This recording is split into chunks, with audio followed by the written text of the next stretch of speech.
Gente, hoje eu estou com um convidado muito especial, Derico Ciotti. Quem não conhece o Derico do Jô, mas além disso ele tem muitos projetos bacanas. Porque não para, de fato ele não parou depois do Jô, e a gente vai É. conhecer muita coisa que ele fez antes também, sem dúvida vai deixar muita coisa legal para a gente. Bem-vindo, Derico, um Tudo gosto. bem? Como está você? Prazer falar com você. Agora ouvindo você perfeitamente, meu amigo. Sensacional, muito bem. Bom falar com seus ouvintes, bom falar com seus seguidores, todas as pessoas que estão aí, vai ser bem bacana. Perfeito. Derico, vamos começar pelo último, que é esse. Você deve estar muito feliz também pela volta do Derico Music Truck, que é um projeto muito generoso também.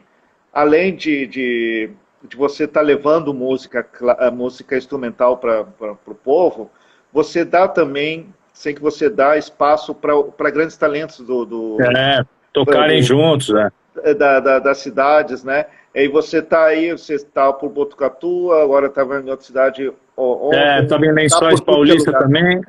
Amanhã vou para Paulínia, vou fazer 2 shows lá. Aí depois vou para Atibaia, Itatiba, Jaú, Marília.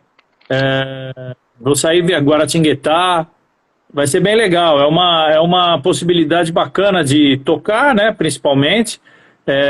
E uma coisa que é muito legal, Mike, que o truck dá é a autonomia, né? Você pode tocar em praça, parque, você não depende de uma agenda de disponibilidade de casas noturnas, teatros, né? Então isso facilita, né, um pouco e te dá também um certo conforto, por incrível que possa parecer, né, por ser uma coisa meio mambembe, meio caravana Aventureira. holiday, né?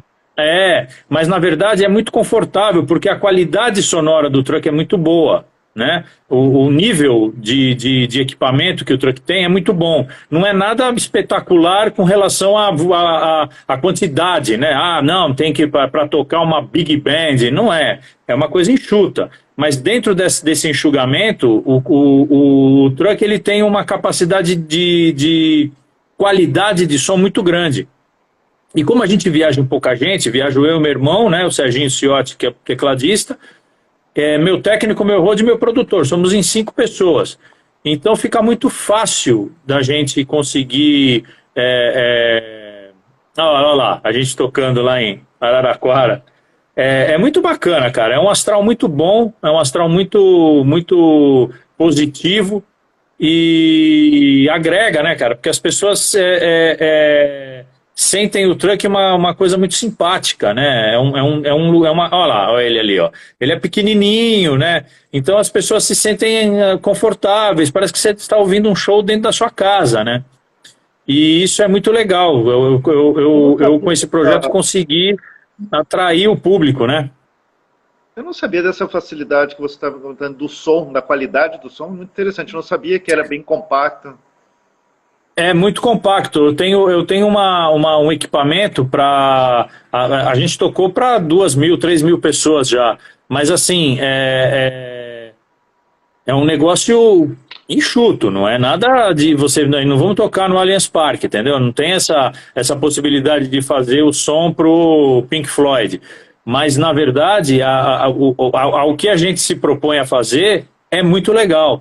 Então a gente toca, eu e meu irmão aí no teclado, e a gente chama um, dois, já tivemos 5 pessoas tocando em cima do truck. Então é muito plural, né? Além do que, os estilos que a gente toca são super variados. A gente toca de tudo com todo mundo, né? Então isso também dá uma flexibilidade, vai, digamos assim, para o truck, que é muito legal mesmo. Além disso, também tem um outro componente que é levar. Eu sei que você trata de não fritar muito, né? Você leva música popular para o povo, né? Ah, sim, Música que o pessoal conhece, que já escutou de é, de um filme. exatamente. na verdade, o repertório que a gente faz é um repertório para criar plateia para música instrumental. Então, na verdade, você toca Paul Desmond, você toca Take Five, toco. Ah, você toca alguma coisa do Joe Coltrane, toco. Mas a ideia não é essa. A ideia é fazer a música popular, a música que as pessoas consigam cantar para si. Então, assim, a gente toca de choro, bossa nova, música popular brasileira, standards de jazz, coisas assim muito públicas, né? Os grandes sucessos de Frank Sinatra, as grandes canções de Elvis Presley, Milton Nascimento, João Bosco, Lulu Santos, aí a gente vai fazer Eric Clapton, Supertramp, Beatles. Então a gente tem uma gama de repertório para justamente fazer com que as pessoas que estão assistindo, como vocês estão vendo agora aí nas imagens, são sentadas em parques, praças, levando os seus cachorros, pets para passear, entendeu? Indo tomar um chopp no fim da manhã. É para agregar valor, é para entreter esse público. E aí a gente consegue manter esse público parado, sentados, ouvindo música durante 1h30, 2 horas, entendeu? Então é muito legal, é muito simpático, é o que eu falei, é uma coisa simpática. Não adianta você ser hermético, não, eu só toco o Miles Davis. Aí complica, porque as pessoas vão achar legal, não vão achar ruim, vão achar bom. Puxa, que música legal. Só que elas não vão se sentir representadas, entendeu? Não vai ter um elo de ligação entre o que eu estou fazendo e o que eles estão ouvindo. E ao passo que se a gente toca música conhecida, faz um tema do Roberto Carlos, é música instrumental, tem qualidade, tanto de execução quanto de tecnologia, e as pessoas se sentem totalmente prestigiadas, falam, nossa, eu casei ouvindo essa coisa, sabe, essas coisas de memória afetiva, memória auditiva, né? Então é muito legal, a gente está tendo um certo sucesso com essa empreitada aí. A Roberta Campos, tive convidado semana passada. Sim, eu vi. Semana passada, ela disse uma coisa que ficou muito na minha cabeça. Eu falava, eu quero ir onde minha música foi. E no seu caso, né, eu quero conhecer os lugares onde minha música chega. E no seu caso, você chegou pelo programa do João no Brasil inteiro. E para você também deve ser uma coisa, aquele feedback, porque todo mundo conhecia você e você não conhecia todos. Pô. Você tem a possibilidade de ver, sentir o carinho, né, das pessoas. Na verdade, eu fiquei durante 28 anos no programa do João, né? Então, eu tive a possibilidade de viajar várias vezes o Brasil inteiro nesses 28 anos, né? Então, a minha exposição como músico instrumentista no Brasil foi muito grande, né? As pessoas me param na rua até hoje e se lembram de mim como um saxofonista, um flautista que tocou numa banda diariamente no programa do João durante anos. Né? Então agora, qual que é a minha meta? É conseguir fazer com que as pessoas entendam que tipo de música que eu estava fazendo lá, né? Que tipo de música que eu sou capaz de fazer. Como que as pessoas podem, de alguma forma, entender e conceber e consumir esse tipo de arte, né? Então, para mim, é muito prazeroso poder chegar em cidades do interior de Goiás, ir lá para Tocantins, Rondônia, Roraima, e ouvir as pessoas falarem o meu nome e falarem, pô, eu gostava muito de você, eu curtia muito o programa, assisti o programa, assistia você, pô, você é um cara muito divertido, pô, a minha noite ficava muito mais legal, comecei a tocar por sua causa, hoje eu sou um músico profissional porque eu ouvia você tocando. Então essas coisas que chegam como feedback para mim, de forma muito carinhosa, aliás, é o meu combustível, né? É o que eu faço, ouvir esse tipo de manifestação e fazer com que as pessoas... E tentar retribuir de alguma forma, né? Então, a forma que eu tenho de retribuir é ir com o meu truck nesses lugares para poder tocar um pouco de música instrumental gratuitamente para essas pessoas, entendeu? Eu acho que é muito válido. Eu fico muito feliz, na verdade. Claro, por isso eu falava, o alcance que você tem agora é muito maior. E depois tem uma coisa também, muito maior depois de estar longe da televisão, né? Você falava que durante o tempo que você estava no show, vocês influenciaram muitas bandas, né? Muitas criações de bandas de música. Se formaram por conta da gente, é. Por conta de vocês. Vocês tinham uma coisa que era única, né? Que é todos os dias, música instrumental, todos os dias, aquilo ali ia também fazendo muitos músicos acreditar que, poxa, pode. Sim, que era possível viver de música. Esse projeto, sei que você foi lá, bancou, mas você conseguiu vender a ideia também para a Globo, né? Que foi Sim. Eu tive uma fase de adaptação do projeto, na verdade, porque eu não tive apoio de ninguém, né? Eu fui fazendo de acordo com a minha necessidade, a minha possibilidade e o que tinha na minha cabeça, o que era, porque até então não tinha eu não tinha uma referência. Eu vou fazer esse truck baseado naquele truck que eu vi aquele dia, naquele lugar. Não tinha isso, né? Então, eu fiz de acordo com o que eu imaginei, com o tamanho, capacidade, quantidade de equipamento, aberturas, né? Frente de palco, se vai ter cobertura, se não vai.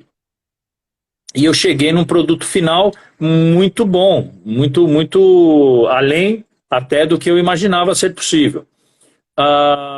E aí a segunda fase do projeto foi colocar ele em prática, né? Na verdade, eu comecei a vender a ideia do truck, porque o truck é uma ideia, né? Se você não entende a ideia, não adianta, porque não é simplesmente um show de graça na cidade, não é. Ele tem um conceito, o conceito turístico, de você falar sobre a cidade, de você estar num ponto turístico da cidade.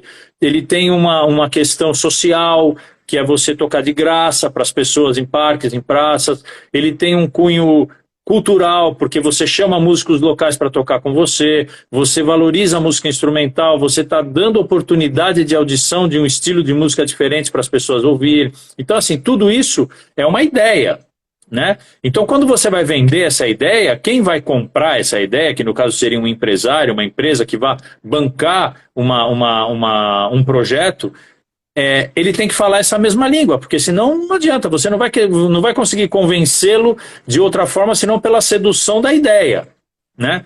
E infelizmente eu não tive isso, eu tive que fazer sozinho.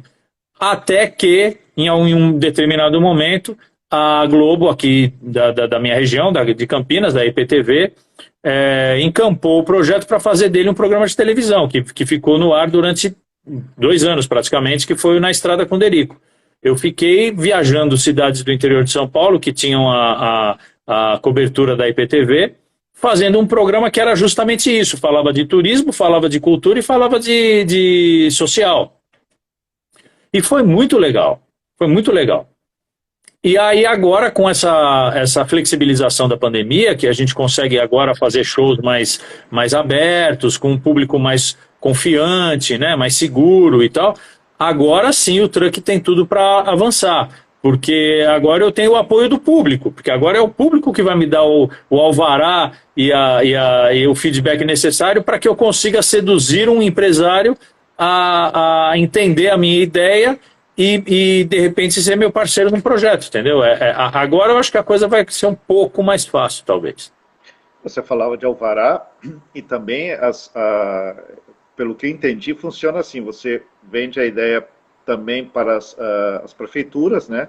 E as prefeituras Sim. dão, claro, a licença correspondente para dar o conforto. A sustentação, também, né? Precisa de cadeira, exato. precisa todo né? A ideia de a gente ter a parceria das prefeituras e de secretarias de cultura, principalmente, é justamente para dar a liberação de um espaço público, né? Porque a gente tem que ter, o fornecimento de energia, porque eu preciso de uma tomada, ou um gerador, ou um poste, né, alguma coisa que eu consiga ligar o truck, e o conforto do público, ou cadeira, ou um espaço que já tem uma arquibancada, banheiro público, se possível uma segurança, uma ambulância, sabe? Você criar um ambiente de segurança e tranquilidade e conforto para aquele público que vai assistir. Quanto mais você tiver equacionado isso, mais o público vai, né?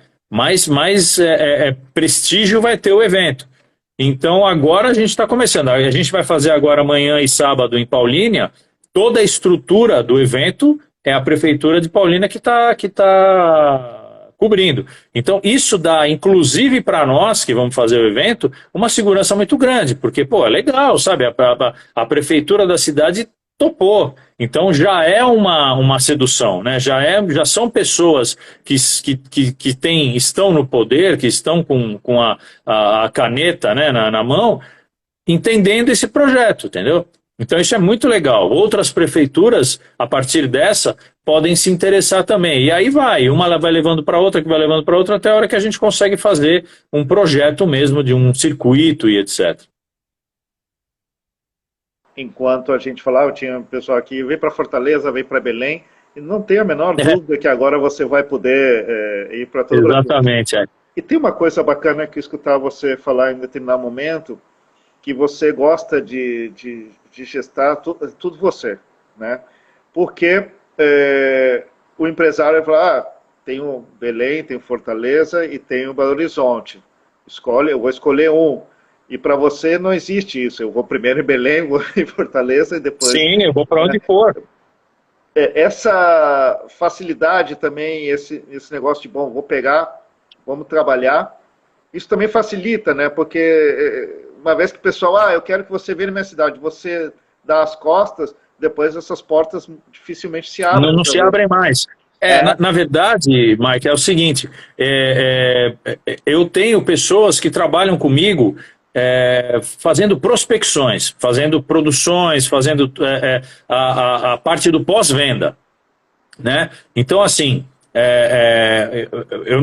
eu trabalho sozinho até a página 3, 4, depois eu preciso ter um staff, porque senão eu não aguento, não dá para eu cuidar de tudo sozinho. Mas, na verdade, o que é interessante é o contratante falar diretamente comigo. Ele tem as necessidades dele, no telefone a gente já resolve. Ô, Dericão, eu quero que você venha aqui na minha cidade, em Belém. Tá bom, vão aí, como é que é? Fala, putz, só que é o seguinte, cara, eu preciso que você esteja aqui no dia tal, na hora tal, porque é aniversário da cidade e a gente vai tocar na frente de uma escola pública numa rua que eu vou fechar. Eu falo, não tem problema, vamos fazer. Você me dá toda a estrutura, você me dá tudo. Não, pode deixar tudo bem. E outra coisa, cara, eu tenho tanto de verba. Aí vai depender de mim analisar todo o projeto e falar assim, eu topo, eu vou e faço. Por quê? Porque talvez Belém me abra Manaus, porque talvez Belém me abra Maranhão, talvez Belém me abra Macapá. Então não adianta eu estar em casa. Porque se eu ficar em casa e falar, não, por menos de tanto, não adianta que eu não vou. Aí você vai acabar não indo para lugar nenhum mesmo, porque você cria uma barreira de não investimento, porque na verdade o meu projeto ele é novo ainda, no sentido de que eu tenho que investir nele, né? Então qual que é o meu investimento, além do que já foi de ter feito todo o projeto? É agora ir nos lugares prospectar novos shows. Então, pô, eu vou para Belém, você não tem a dúvida que se eu estiver em Belém, algumas cidades do Pará vão querer o truck por lá, né? Aí, pô, eu já tô lá, pô, Manaus fala, vem pra cá, cara, a gente faz umas 4, 5 cidades no Amazonas. Então, a caravana holiday que eu falo é o seguinte, eu tenho dia para ir, eu não tenho dia para voltar, né? Então, essa flexibilidade eu só consigo por estar sozinho, né, por ter essa prerrogativa, digamos assim, de decidir. Porque se eu tivesse sócio, se eu tivesse empresário, tudo dependeria de uma cúpula, fazendo uma reunião para ver se vai dar... E aí, cara, já era, entendeu? Então, nesse ponto, eu acho importante eu tá meio frio, assim. Mesmo porque muitas vendas, né, muitos negócios é sobre o momento, né? Aquela coisa quando você começa esfriada, não, porque depois eu vou mandar uma carta. Exatamente. Já temos outro aqui. Com tanto podcast daqui para lá, de um lado para o outro, você também não ficou para trás. Derico convida, quero que você fale um pouco desse projeto. Muito legal. Aqui, ó, tem um cara aqui, ó, o Rinaldi. Derico, estou aqui no Dizzy Jazz em Curitiba, eu vou para lá agora, semana que vem, eu vou fazer o Dizzy lá na terça e na quarta, dia 10 e 11 de maio, vou fazer lá, uma coincidência. Então, o Derico Convida, cara, também foi um projeto que nasceu da pandemia, na verdade. Eu estava aqui em casa, numa época em que a gente realmente não podia sair, e eu aqui no meu escritório, onde eu estou falando com você, prospectando coisas, o que eu vou fazer, né? Como é que vai ser, o que eu vou fazer, porque eu não posso fazer show, né? E eu preciso ter uma receita, porque os boletos continuam chegando, as coisas continuam acontecendo. Não para. E aí e quando começou a pandemia, todo mundo veio para casa, meus filhos, todo mundo veio morar junto, porque a gente criou um ambiente que fosse seguro para nós, em que a gente tivesse uma reclusão controlada e uma convivência, né, mínima que fosse, mas que a gente estivesse aqui todo mundo junto pelo menos, né, para minimizar a depressão. E aí estamos aqui e tal, e eu moro em Indaiatuba, é um lugar muito quente, né, muito sol, né, então estamos aqui tomando sol, tomando uma cerveja, tal, não sei o quê, e meus filhos para mim, pô pai, pelo amor de Deus, você tem um puta de um network, pô, você conhece todo mundo, você tinha que fazer um podcast.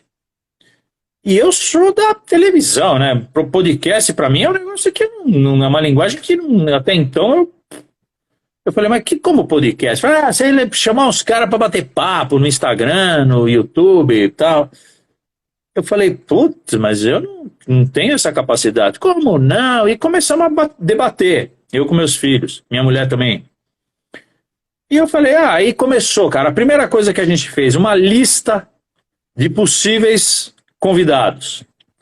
Aí, cara, quando chegou no fim do dia, a gente fez a lista, meus filhos olhavam e falavam assim, pai, você tem um produto espetacular, porque olha a quantidade de gente que você pode chamar, que iria assim, no primeiro chamar, blá, blá, blá. E realmente tinha bastante gente que é amigo, parceiro, gente do bem, que eu amealhei durante esse tempo todo e tal. Aí, pronto, tá. Segunda etapa, como que nós vamos fazer isso, né? Porque não adianta eu querer fazer isso dentro de casa, sem estrutura nenhuma, porque não vai dar certo. Aí, eu falei assim, então eu vou fazer o seguinte, eu vou começar a participar de podcasts. Porque eu quero entender como é que é o podcast. Porque não adianta eu querer fazer um sem saber do que se trata. E aí eu comecei a participar de podcasts. Até que eu fui num podcast que é a Vênus, das meninas, da Cris, né, pai, e do Flow e tal. E aí a Cris me deu um contato de um cara chamado Bruno Venga, da Olá Podcasts. Ele estava entrando no mercado com uma plataforma dele particular, onde ele queria criar conteúdos para fazer uma plataforma específica de podcast. E aí eu falei, pô, cara, eu vou nessa, porque o cara é novo, eu também sou, então não vai ter tanta cobrança e tal, e eu vou fazendo um negócio meu. Comecei o ano passado, já faz 1 ano e 2 meses. E aí, cara, começou a dar certo, porque é muito gostoso de fazer, né? Você bater papo, falar das coisas da vida, ouvir histórias que a gente nunca tinha ouvido, né? Da forma como é contada, por quem está falando e tal. Aí toca junto quando é possível e tal. E aí a coisa foi tomando um corpo que foi ficando mais profissional e ao mesmo tempo mais direcionado, assim, uma coisa mais muito orgânico, cara, porque eu não tenho pauta, eu não faço uma pauta, eu vou bater papo, né? E fiz isso com um monte de gente. Então fica uma coisa assim natural. Mesmo os convidados, depois que acaba o podcast, falam assim, cara, ficamos 1h15, mas eu também não fico muito tempo, para não ficar uma coisa muito desgastante, na verdade. Então é 1h, 1h15 e tal. Quando é muito grande, eu faço 2 de 1 hora, né? Com o Abujanra foi 2h10, então eu fiz 2 programas e tal. E aí o cara fala, cara, eu não acredito que acabou. Eu falo, pois é, a gente ficou batendo papo como se a gente estivesse no boteco, falando bobagem, mal dos outros e tal. Quá e tal, não sei o que, e toca e tal, e fica uma coisa bacana.